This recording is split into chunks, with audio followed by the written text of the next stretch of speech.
سیدنا عمر رضی اللہ عنہ کے پاس کعب اسدی تشریف فرماتے۔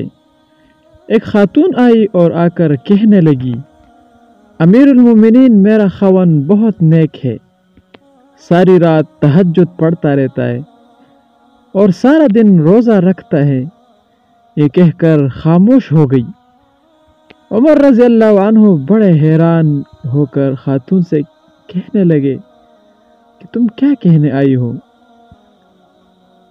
اس نے پھر یہی بات دہرائی کہ میرا خاوند بہت نیک ہے، ساری رات تہجد میں گزارتا ہے اور سارا دن روزہ رکھتا ہے۔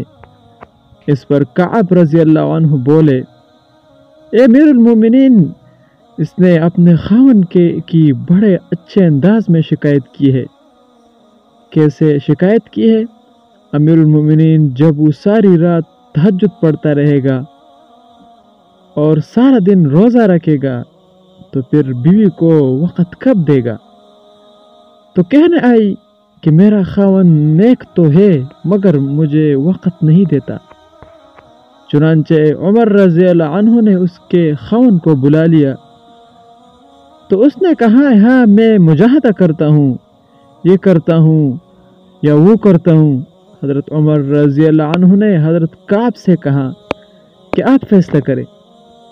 حضرت کعب نے ان صاحب سے کہا، دیکھو شرعاً تمہارے لیے ضروری ہے کہ تم اپنی بیوی کے ساتھ وقت گزارو، ہنسی خوشی اس کے ساتھ رہو، اور کم از کم ہر 3 دن کے بعد اپنی بیوی کے ساتھ قربت ضرور کرو۔ خیر وہ میاں بیوی تو چلے گئے۔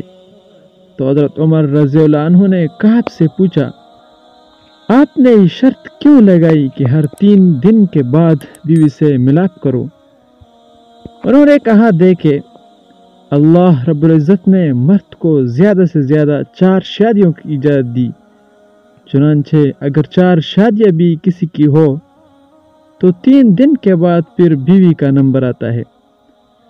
تو میں نے اس سے کہا، تم زیادہ سے زیادہ 3 دن تک عبادت کر سکتے ہو، اور 3 دن کے بعد ایک دن رات تمہاری بیوی کا حق ہے، تمہیں اس کے ساتھ گزارنا پڑے گا۔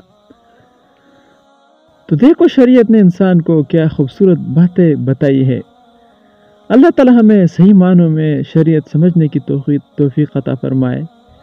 آمین ثم آمین۔ ملیں گے انشاءاللہ ایک دلچسپ